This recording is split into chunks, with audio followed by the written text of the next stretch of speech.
ইন্না ইদ্দাতাশ শুহুর, নিশ্চয় গণনার মাস রবের কাছে গণনার মাস রয়েছে 12টি। রবের কাছে গণনার মাস নির্ধারিত কতটি? কোথায় লেখা আছে? আল্লাহ বলেন ফি কিতাবিল্লাহ, আল্লাহর কিতাবে লিপিবদ্ধ আছে আল্লাহর মাস, আল্লাহর গণনার মাস কতটি? 12টি। কখন থেকে এই গণনা শুরু হয়েছে? আল্লাহ বলেন ইয়াউমা খালাকাস সামাওয়াতি ওয়াল আরদ, আসমান যেদিন সৃষ্টি হয়েছে, জমিন যেদিন সৃষ্টি হয়েছে, সেদিন থেকেই আল্লাহর গণনা শুরু হয়েছে।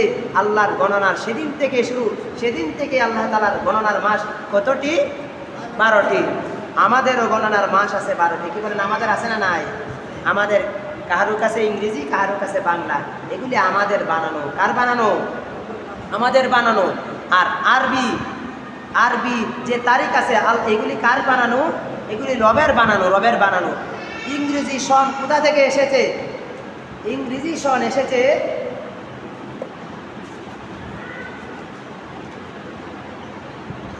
ইংরেজি সনের গণনা এসেছে রোমান সিনেট, উনার থেকে। উনি 153 খ্রিস্টাব্দে, 153 খ্রিস্টাব্দে ইংরেজি সনের গণনা শুরু করেন। উনার মাধ্যমে উনি জানুয়ারিকে প্রথম মাস দেন। কীভাবে দেন? কিতাবে পাওয়া যায়, তারা যে দেবতার পূজা করতেন, তার এক দেবতার নাম হচ্ছে জানুস। এক দেবতার নাম কি? জানুস। এই জানুসের নামে নাম করে তারা, নামকরণে তারা ইংরেজির প্রথম মাসকে জানুয়ারি নামে উল্লেখ করেন। জানুস কি ভালো নাম না? দেবতার নাম। এই দেবতার নামে নামকরণ করণার্থে তারা ইংরেজি প্রথম মাসের নাম দিয়েছে কি মাস? জানুয়ারি। জানুস দেবতার নামে তাদের নাম। তাহলে ইংরেজি গণনা কি মুসলমানদের গণনা না খ্রিস্টানদের গণনা? খ্রিস্টানদের, ইহুদি খ্রিস্টানদের গণনা। এখানেই কি শেষ? বাংলা সনের গণনা কখন থেকে শুরু হয়েছে? সম্রাট আকবরের আমলে। সম্রাট আকবরের আমলে হিজরি 963 খ্রিস্টাব্দে, 63 হিজরিতে, 963 হিজরিতে, কত হিজরিতে? 963 হিজরিতে বাদশাহ আকবর এই তারিখকে মিল রেখে বাংলা সনের প্রবর্তন করেন। কিভাবে? 963 হিজরিতে বাদশাহ আকবর চিন্তা করলেন আমরা এখান থেকে বাংলা সনের গণনা করব।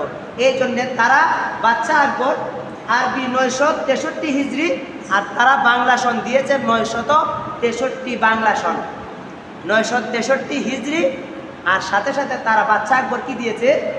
963 বাংলা, হিজরির লোকে বাংলা মিলায়া একটা সন বার করছে। এবার তারা বৈশাখে প্রথম মাস কেন দিল? 963 খ্রিস্টাব্দের মহরম মাসে বাদশাহ আকবর এই সন্তান প্রণয়ন করেন। আর মহরম মাসে তখনকার সময়ে বাংলা সন ছিল বৈশাখ মাস। বাংলা সনের মাস কি ছিল? বৈশাখ।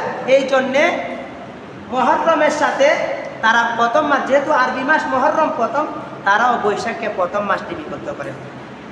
এখান থেকে বাংলা সনের সূচনা হয়েছে।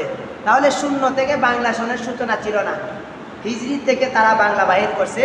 এবং ইংরেজি সনেরও সূচনা লগ্নেই ছিল না, বরং 153 সন থেকে ইংরেজি সনের সূচনা হয়েছে। আমরা এখন আরবিকে বাদ দিয়ে বাংলা আর ইংরেজি নিয়ে ব্যস্ত। কি বলেন? এটা মুসলমানের বৈশিষ্ট্য হতে পারে না, এটা মুসলমানের বৈশিষ্ট্য হতে পারে না। আমাদের উচিত কি? আরবি সনের গণনা করা। কিতাবে লিখেছেন আরবি তারিখ গণনার হিসাব রাখা ফরজে কিফায়া, ফরজ আলাল কিফায়া, কেউ না কেউ তার গণনা রাখতেই হবে, নতুবা শরীয়তের বিধিবিধানে অনেক সময় সমস্যা হবে চাঁদের তারিখের হিসাব না রাখলে। আমি যদি একটু বিস্তারিত আকারে বলি, বলুন দেখি, আমি যদি চাঁদের তারিখের হিসাব না রাখি, শাবান মাস 30 গেল না 29 গেল, এই হিসাবটা যদি না রাখি, আমি রমজানটা কীভাবে, প্রথম রমজান কোন দিন দেবো বলেন দেখি? আর আমি কি নিজের মন মতো যেদিন মনে চাই এদিন কি রমজানের প্রথম তারিখ ধরতে পারবো? পারবো নাকি? না চাঁদের তারিখের সাথে মিলাইয়া ধরতে হবে? আমি যদি মন মতো ধরি, রমজান শাবান মাস গেছে 29, পরের দিন হবে 1 রমজান, আমি করলাম শাবানের 30 তারিখ হিসাব করলাম, আমি না জেনে আমি আমার মতো করে করলাম। বলেন দেখি, শাবানের 30 ধরলে পরের দিন রোজা রাখবো, এক রোজা কমলো না বাড়লো? 29 গিয়া 30 এক রমজান হওয়ার কথা, আমি এক রমজান না ধরে 30 শাবান ধরে পরের দিন রোজা রাখলাম। রমজান কি আমার থেকে একটা কমছে না বাড়ছে? কমছে। কেন কমছে? আমার চাঁদের তারিখ হিসাব ঠিক না রাখার কারণে। একটা ফরজ রোজার দাম কত বলেন? সারা বছরও যদি কোনো বান্দা রোজা রাখে আর আল্লাহ তাআলার একটা ফরজ চাইরা দেয়, একটা ফরজের সমতুল্য হবে না। তাহলে চাঁদের তারিখের গণনা জরুরি না জরুরি না? কি বলেন, জরুরি না জরুরি না? ঠিক তদ্রুপ রমজান শেষ 29 না 30, যদি রমজান 29-এ শেষ হয় আর আমি আবেগ দিয়া যদি বলি যে না আমি আমার মন মতো রমজান 30 পূর্ণ করব, পরের দিন শাওয়ালের 1 তারিখ ঈদুল ফিতর, পরের দিন ঈদুল ফিতর, কি বলে ঈদুল ফিতরের দিন রোজা রাখা সওয়াবের কাজ না হারাম কাজ? 5 দিন রোজা রাখা নিষিদ্ধ, 5 দিন রোজা রাখা কি নিষিদ্ধ। তোর মধ্যে একটা দিন হলো ঈদুল ফিতরের দিন। 29 তারিখ রমজান গিয়া যদি এরপরের দিন 30 না গিয়া যদি 1 তারিখ হয়, 29 রমজান শেষ, পরের দিন শাওয়ালের 1 তারিখ ঈদুল ফিতর, আমি যদি গণনা ঠিক না রেখে আমি আমার মন মতো রমজান 30টা পূর্ণ করি, তাহলে কি রমজান পূর্ণ হবে না ঈদের দিন রোজা রাখা হবে? আমার কথা মনে বুঝেন না? রমজান গেছে 29 আর আমি না জেনে আমার মতো করে 30 রমজান বানাইলাম, 30 রমজান বানাইছি, 30 রমজান হবে না ঈদুল ফিতরের দিন রোজা রাখা হবে? ঈদুল ফিতরের দিন রোজা রাখা হবে। তো ঈদুল ফিতরের দিন যদি কোনো মুসলমান রোজা রাখে, ফরজ তো আদায় হবেই না, বরং একটা হারাম কাজ আমার দ্বারা আদায় হবে। কেন কেন? ওই আরবি তারিখের গণনা না রাখার কারণে। বলুন দেখি, ইসলামে আরবি তারিখের গণনা জরুরি না জরুরি না? জরুরি না জরুরি না? সবে কদরের ব্যাপারে বলছেন ইন্না আনজালনাহু ফি লাইলাতুল কদর, লাইলাতুল কদরি খায়রুম মিন আলফি শাহর। নিঃসন্দেহে আমি কোরআন কদর রাত্রিতে নাজিল করেছি। আর কদর কি? লাইলাতুল কদর খায়রুম মিন আলফি শাহর। কদর রাত্রি এমন যা 1000 রজনীর চেয়ে মর্যাদাপূর্ণ। এবার বলুন দেখি, এই রাত কোন দিন? আমি যদি গণনা না রাখি তাহলে এই রাত্রি কি আমার ভাগ্যে জুটবে না জুটবে না? জুটবে না। কেন? আমার গণনা না রাখার কারণে। আল্লাহ তাআলা আমাদেরকে এই রাত্রি দিয়েছেন, এই রাত্রি ইবাদত করার মাধ্যমে যেন আমি এক রাতে ইবাদত করে 1000 রাতের ইবাদত যেন আমার কপালে জুটে, আল্লাহ তাআলা আমার উপর অনুগ্রহ করেছেন। আর আমি যদি হিসাব না রেখে আমি আমার মন মতো চলি, তাহলে এই ইবাদত থেকে আমি বঞ্চিত হব না হব না? হব। কেন হব? চাঁদের তারিখের হিসাব না রাখার কারণে। বন্ধুগণ, এবার বলুন দেখো, আমার কথা বুঝে থাকলে চাঁদের তারিখের গণনা রাখা জরুরি না জরুরি না? খুব জরুরি, খুব জরুরি। ইসলামের সাথে ঈমানের সাথে চাঁদের তারিখের হিসাব আছে না নাই? আছে। হারাম আর ফরজ, একখানে হারাম আর একখানে ফরজ। চাঁদের তারিখ আমি যদি হিসাব না রাখি, কখনো ফরজকে হারাম বানাইব, আবার কখনো হারামকে ফরজ বানাইয়া ছাড়বো। কি বলেন? কখনো 29 রমজানকে আমি 30 বানাবো, হারাম করব, আবার কখনো 29 শাবানকে 30 রমজান বানাই আমি হারাম করব। কি বলেন? এই জন্যে চাঁদের তারিখের গণনা জরুরি না জরুরি না? আমরা গণনা রাখবো তো ইনশাল্লাহ। বাংলা ইংরেজি রাখেন আর না রাখেন, কমপক্ষে অবশ্যই মুসলমান হিসাবে আরবি তারিখের গণনা রাখা জরুরি। সেই হিসাবে আজকে চাঁদের তারিখ হলো 28 জিলহজ। 28 জিলহজ, 29, 30। যদি মাসটা 30,000 তাহলে আর 2 দিন, 29 গেলে আর 1 দিন। এরপরেই আমাদের আসতেছে হিজরি নববর্ষ প্রথম দিন, মুহররম মাসের প্রথম তারিখ। কি বলেন? ইংরেজি নববর্ষ আমরা মুসলমান পালন করি, বাংলা নববর্ষ ঠিক পালন করি। মুসলমান কত দূরে চলে গেছে তার মুসলমানের থেকে। যেই মাস আল্লাহর মাস, আল্লাহর গণনার মাসকে আমরা ছেড়ে দিয়েছি, আবার আমরা নিজেদেরকে মুসলমান দাবি করতেছি। কি বলুন, আমরা পথ হারা নয় কি? অথচ আল্লাহ তো আমাদেরকে এই জন্য বানাই নাই। আল্লাহ তো আমাদেরকে মুসলমান বানাইয়া দিয়েছেন। আল্লাহ আমাদের জন্য শ্রেষ্ঠ নবী প্রেরণ করেছেন। আল্লাহ তাআলা দয়া করে আমাদেরকে শ্রেষ্ঠ কিতাব দিয়েছেন। আল্লাহ তাআলা নবীদের ওয়ারিস বানাইয়া আলেমুল আমাদেরকে জমিনে প্রেরণ করেছেন, যেন আমরা কখনো পথ হারা না হয়। এরপরও যদি আমরা হেলা করে যদি পথ হারা হইয়া যাই, আর কি করার আছে বলেন? যাই হোক, এই মুহররম মাসের ফজিলত কুরআনুল কারীমে আল্লাহ তাআলা বলেন, ফজিলত সম্পর্কে বলেন মিনহা আরবাতুন হুরুম। আল্লাহ তাআলার গণনার মাস কতটা বলছিলাম? 12টা। গণনার মাস কতটা? 12টা।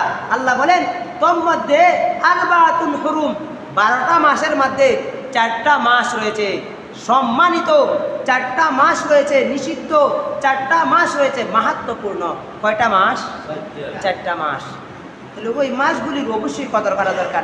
এই মাসগুলিকে কেন সম্মানিত করে দিয়েছেন? যেন এই মাসের সম্মানে যেন মুসলমান সম্মানিত হইতে পারে, এই জন্যই মূলত আমাদেরকে এই চারটা মাস দিয়েছেন।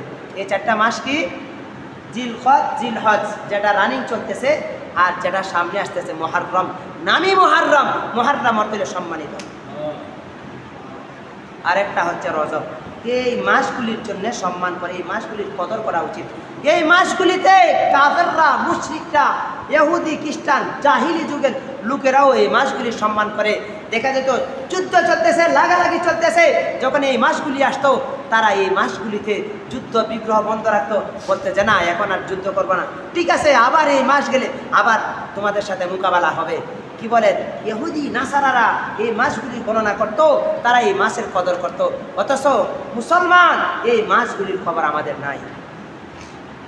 আল্লাহ বলেন ফালা তাজলিমু ফীহিন্না আনফুসাকুম, মুসলমান এই মাসগুলির কদর না কইরা নিজের উপর জুলুম করো না, বরং এই মাসগুলির কদর কইরা এই মাসের সম্মানে তোমরাও সম্মানিত হও।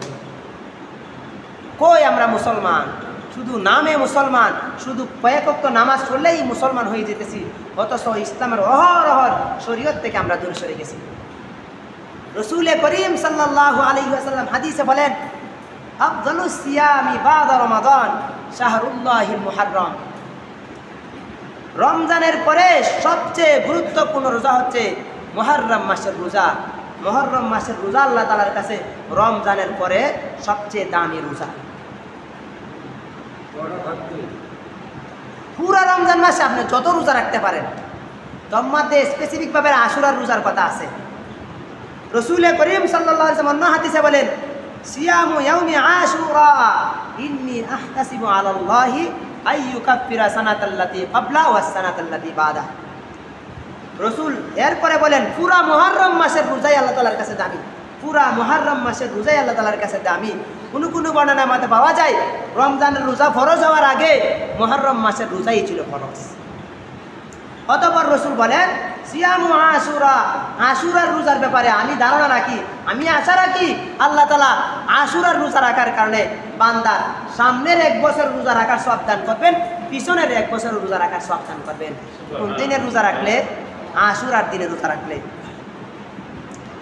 হাদিসে রাসূল করিম সাল্লাল্লাহু আলাইহি ওয়াসাল্লাম বলেন ওই দিনে, আশুরার দিনে ইহুদিরা ওই দিনে রোজা রাখতেন।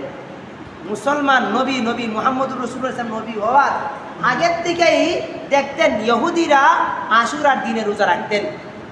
নবী করিম সাল্লাল্লাহু আলাইহি ওয়াসাল্লাম তাদেরকে জিজ্ঞাসা করলেন, হে ইহুদিরা তোমরা কেন ওই দিনে রোজা রাখো? রোজা রাখার কারণ কি?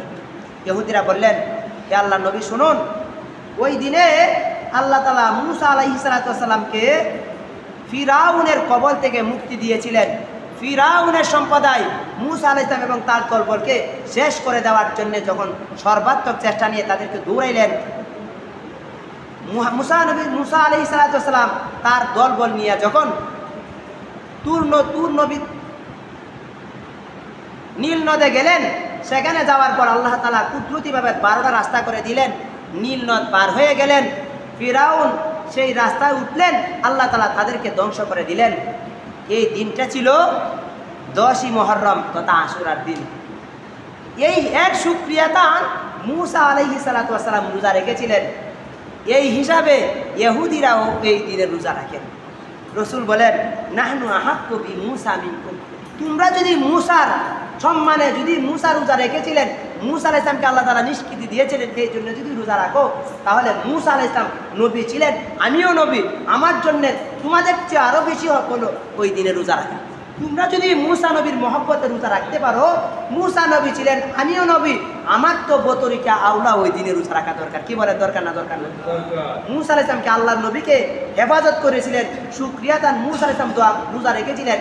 তো নবী যেহেতু রোজা রেখেছিলেন, আমি নবী, আমার জন্য তো আরো বেশি দরকার। কি বলেন? এই জন্য রাসূল বলছেন ফাসামা, তিনি রোজা রেখেছেন, ও আমার বিসিয়ামিহি, অতঃপর সাহাবীদেরকেও নির্দেশ দিয়েছেন সাহাবীরা ওই দিনে তোমরাও রোজা রাখো। অতঃপর রাসূল বলেন সুমু আশুরা ওয়া খালিফু ফীহিল ইয়াহুদ, সাহাবীরা শুনো, ইহুদিরা রোজা রাখে, তোমরাও রোজা রাখবা, তবে ইহুদিদের কাজের সাথে মিল হয়ে যায়। এই জন্যে তোমরা শুধু ইহুদিদের মিল রক্ষা থেকে বিরত থাকার জন্যে, ইহুদিদের মিল থেকে বাঁচার জন্যে তোমাদের জন্য উচিত হইল তোমরা আশুরার রোজা রাখবা, সাথে আগে একটা রোজা রাখো অথবা পরে একটা রোজা রাখো, যেন ইহুদিদের কাজের সাথে না মিলে যায়। ইহুদি তো আমার অনুসারী না, সুতরাং আমার অনুসারী না যারা, তাদের কাজের সাথে যেন তোমাদের কাজ না মিলে যায়। এই জন্য তোমরা রোজা রাখবা আশুরার দিন, সাথে আগের দিন অথবা পরের দিন, কমপক্ষে 2টা রোজা রাখার চেষ্টা করবা ইনশাল্লাহ। তো আমরাও ইনশাল্লাহ আশুরার রোজা রাখার চেষ্টা করব, হয়তো আগে নতুবা পরে আরেকটা রোজা মিলাইব ইনশাল্লাহ। মিলাবো তো ইনশাল্লাহ। অতঃপর রাসূল করিম সাল্লাল্লাহু আলাইহি ওয়াসাল্লাম বলেন, মান ওয়াসা আলা ইয়ালিহি ফিন নাফাকাতি ইয়াউমা আশুরা। রাসূল বলেন, আশুরার দিন যে ব্যক্তি পরিবারের জন্য তার হাতকে প্রশস্ত করবে, আশুরার দিন 10ই মুহররমের দিন যে ব্যক্তি তার পরিবারের জন্য হাতকে বাড়াইয়া দিবে, আল্লাহ তাআলা এর বরকতে, আশুরার বরকতে আল্লাহ তাআলা তার কামাই রুজির মধ্যে বরকত বাড়াইয়া দিবেন। রাসূল বলেন, যদি আশুরার দিন পরিবারের বালা খাওয়া, আল্লাহ তাআলা এর বরকতে সারা বছরই বালা খাওয়ানোর নসিব করবে ইনশাআল্লাহ। এই জন্য আমরা আশুরার দিন চেষ্টা করবো পরিবারে বালা খাওয়ানোর জন্য ইনশাআল্লাহ। করবো তো ইনশাআল্লাহ। অতঃপর শেষ হাদিস, সময় নাই, রাসূল করিম সাল্লাল্লাহু আলাইহি ওয়াসাল্লাম বলেন, লাইসা মিন্না মান গরাবাল হুদুদা ওয়া শাক্কাল জুয়ুব ওয়া দাআ বিদাওয়াল জাহিলিয়া। রাসূল বলেন, তারা আমার দলভুক্ত হবে না যারা বুকে প্রহার করে, যারা নিজের জামাকে ছিঁড়ে ফেলে, যারা জাহিলি যুগের পতাকে গ্রহণ করে, তারা আমার দলভুক্ত নয়। কি বলেন রাসূল? দুনিয়াতে থাকাকালে আমাদের বর্তমান সময়ের 14,000 বছর আগে নবীজি বলে গেছেন, তারা আমার দলভুক্ত নয় যারা নিজের বুকে প্রহার করে, নিজের জামা ছিঁড়ে ফেলে। বলেন দেখি বর্তমান সময়ে আশুরার 10 তারিখে এগুলি করে না? করে না? হাসছেন হুচ্ছেন বলে কি করে না? করে। রসুলকে আল্লাহ তাআলা আগেই জানাই দিয়েছেন কিয়ামতের আগে এগুলি করবে, নবীজিকে বলে দিয়েছেন, নবীও বলে দিয়েছেন যারা এগুলি করবে তাদের সাথে আমার কোনো সম্পর্ক নাই। আল্লাহ তাআলা আমাদের সকলকে আশুরার দিনে এগুলি করা থেকে হেফাজত করুন, বলুন আমিন। এবং যা আলোচনা করলাম আরবি তারিখগুলির গণনা রাখার চেষ্টা করবো ইনশাআল্লাহ। সাথে সাথে আল্লাহ তাআলা সকল বিধানগুলিকে সঠিকভাবে পালন করব, আদেশগুলিকে পালন করার চেষ্টা করব, যেগুলিকে নিষেধ করেছেন সেগুলিকে বর্জন করবো ইনশাআল্লাহ। শেষ সবচেয়ে বড় যে নিষেধটা আছে, কখনো মানুষের জুলুম করবো না ইনশাআল্লাহ। আমরা অঙ্গীকার করবো ইনশাআল্লাহ, আমরা কারো জুলুম করবো না ইনশাআল্লাহ। করবো না তো ইনশাআল্লাহ? এই জুলুম থেকে যদি বাঁচতে পারি, আশা করা যায় আল্লাহ তাআলা দয়া করে আমাদেরকে মাফ করে দিবেন। আল্লাহ তাআলা আমাদের সকলকে কথাগুলো বুঝা মানার তৌফিক দান করুন, আমিন। ওয়া আখির দাওয়ানা আলহামদুলিল্লাহি রাব্বিল আলামিন। যারা সুন্নাত পড়ি, 4 রাকাত কাবলা জমা সুন্নাত পড়ে দিন।